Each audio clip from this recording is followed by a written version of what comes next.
Hello ladies and gentlemen, welcome back. This is Force with some more Heroes of the Storm. Today I will be showing you a Gazlowe Merc guide, specifically a guide that's very strong at taking out Merc camps.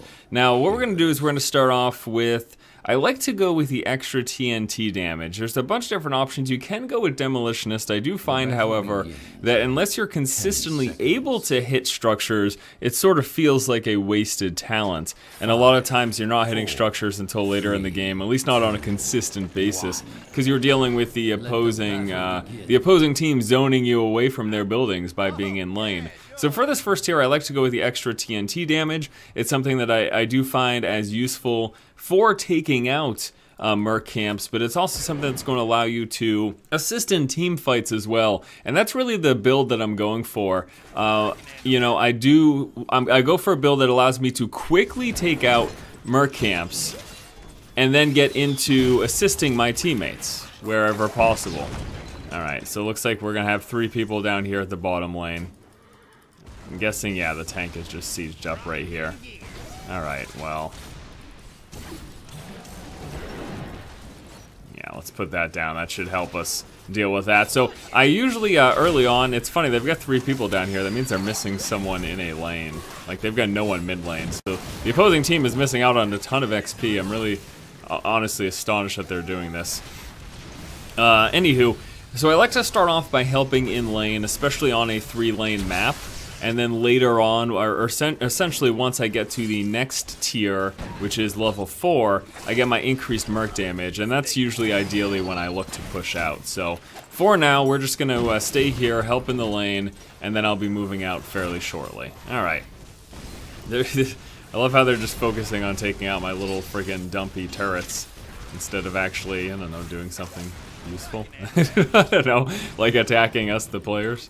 But it doesn't matter, because I'm going to be out of here very shortly, and the enemy team is behind due to their decision to have 3 people in this one lane and miss someone mid lane. It looks like they do finally have someone mid lane right now, though. Talent. Okay, so I'm going to be going... I'm going to be going to do the Merc. I'm going to be going to do the Merc camps now, so he needs to be careful. Okay. Alright, so I'm going to start off, normally I like to start off with the easy one, so we're going to be able to take out this one. So I drop off 2 of the turrets, and again, in case you missed it, we took the increased Merc damage. My goal is to kill Merc camps again as quickly as possible, and increased Merc damage is going to allow me to do that. And that in conjunction with my increased damage for my first tier ability, which increased the damage of the Explodium charge. That's going to allow me to quickly take out these camps. Now this night camp, it's going to be much harder early on as it's clearly labeled there as hard. But it's okay because it gets a lot easier as you push through the game. I really hope he's more careful. Alright, so now we've got a tribute out, and I am going to go help with that. And then I will be moving to get another... Is my team going for that? Now, for this one, while the increased damage is really great, I actually prefer the Rocket Turret XL. Again, for the sole purpose of it's going to allow me to take camps out much more quickly. My team isn't going for this at all. I don't understand. I don't understand.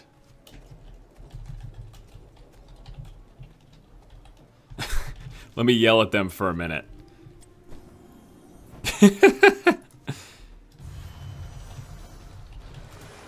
Alright, I'm gonna go grab the easy camp right now, which I won't have much of a problem with, as it is easy. So we're gonna drop down the 2 turrets. We're gonna first engage with the lightning attack. And as you move later on, I ended up not opening up with the lightning attack, but I do like to do it early on while the camps are a little bit harder to engage with. You know, let a couple ticks go off. That guy's almost dead, so I'm gonna ignore him and go to this other guy. And as you notice, I mean, we drop these very quickly. Again, this is really Gazlowe's strength. Also make sure to pick up your turrets with your D ability. You're gonna get some regeneration from that, which is really gonna help. Alright, so please, team, let's go.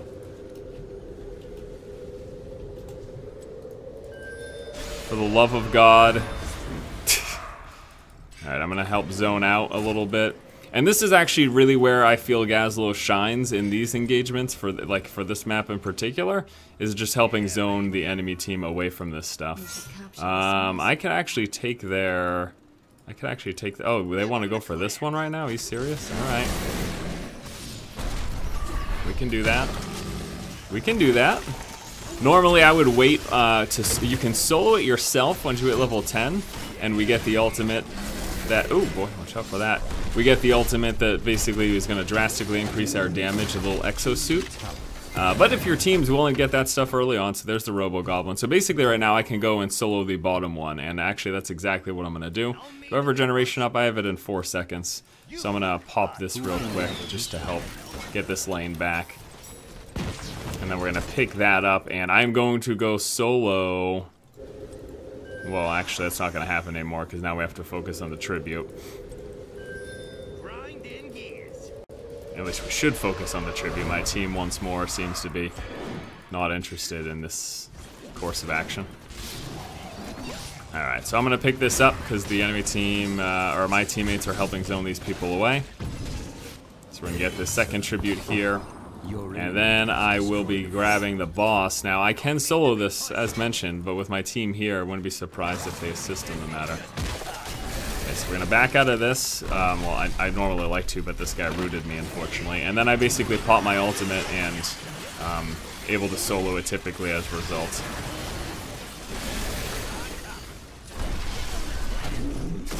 Alright, pick that up. Grab our turrets. And we have grabbed all Merc camps but one now. You can see the opposing team did manage to pick up the one on their side. This is a tough map to get the opponent's side because you're just very vulnerable when you go for it. Specifically the one here in the bottom right, you have to move through this tower in order to get access to it. So it pretty much puts you in a super vulnerable position. Because the opposing team, unless they didn't have the tower capped prior to you trying to go there, they're going to be quite clearly aware of the fact that you are on their side of the map. Okay, so we're going to grab this very quickly. And remember that this is actually where this build really shines, though, is that since we're focusing on the ability to take Merc camps as quickly as possible. When you're in a vulnerable situation, like on the opponent's side of the map, it just makes it a little bit easier. The opposing team seems to be rather silly, though. I don't know, this has not been much of a challenge so far. I don't know if it's just because it's Sunday afternoon and the people who are playing just kind of don't know what's going on or what, but how many people, are they missing like a bunch of people? No, they have, all of their team is here. Everyone, these are all real people. Alright, so we've got the tribute, so now it's time to push. I mean, they do have some people pushing the bottom pretty hard, so maybe, like, they've actually pushed through a bunch of stuff, but we're about to push through a bunch of stuff too. My choice here is pretty debatable. I think the best choice, honestly, would probably go for an extra charge, because that's going to help you in team fights, but I just like burning rage, so I get it. But truthfully, my suggestion would be, consider the strengths of these. A double charge is huge. You get a second charge of this, so rather than having to wait 12 seconds, you can cast them back to back, each of which will be on their own cooldowns.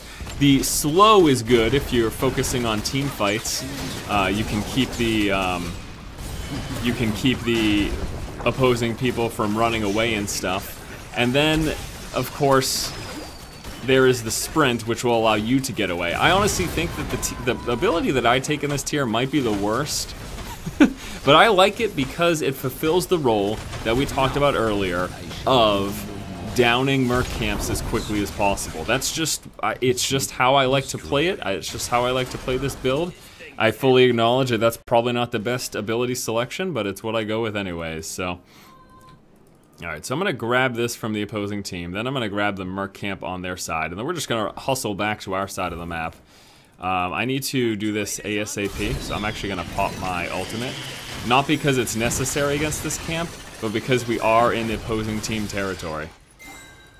And it's a very vulnerable spot to be in. So I'm going to suggest that they port back. I am going to port back. And then, oh, I was gonna grab our Merc camps, but it looks like, oh, never mind. This just goes to show you, like, some heroes are built for this, some heroes are not. Gazlowe, very much so built for engaging these camps. The Demon Hunter, not so much. Not so much. The newest hero, Zagara, is also very, very good at this. Continue to fulfill the role of what we want to do. For this tier, I like to go with the increased max turret charge. Just increase this from 2 to 4 turret charges. So this allows me to store at any given time 4 charges, usually for a single camp. Early on, you need 2 charges to take a camp out. Later on, you only need 1. But having 4 makes it so that I will always have turrets on cooldown for when it's time to engage a camp. We've got Lily's ultimate here, so this is a rough situation. I'm actually going to back out because I'm going to die otherwise. But my team is actually quite easily able to move in and mop things up. I think right now I am actually going to go and take the boss camp up top. I'm a little low on health. Let's see if I can top. Yeah, I'm going to top that off here at the Moonwell. And then we're going to go grab the boss camp up top. And it looks like... it looks like this is going to be quite an easy victory. You can see we've got a significant lead on the opposing team. Now, once you have Burning Rage, if you do decide to pick up Burning Rage, make sure you place down your turrets before you move too close, because the action of moving close is going to engage you. So, okay, so then after he does his first slam, we pop our ultimate. And again, you can see how easy this allows me to solo it, especially once we get the 4 turret charges. It's kind of just ridiculous at this point. So there we go. Also be aware, when you are in Robo-Goblin form, you cannot mount up. So if you're trying to make a quick escape, you need to be aware of the limitation of that, basically. Okay, so we're just gonna put that up in case the opposing team tries to come and sneak up on me. Although this won't stop them from hitting me. Could dismount them, throw them off their game, whatever. Again, this is not much of a, this particular matchup doesn't appear to be much of a challenge. And I could grab the boss at the bottom, but I'm gonna go help with this team fight right here.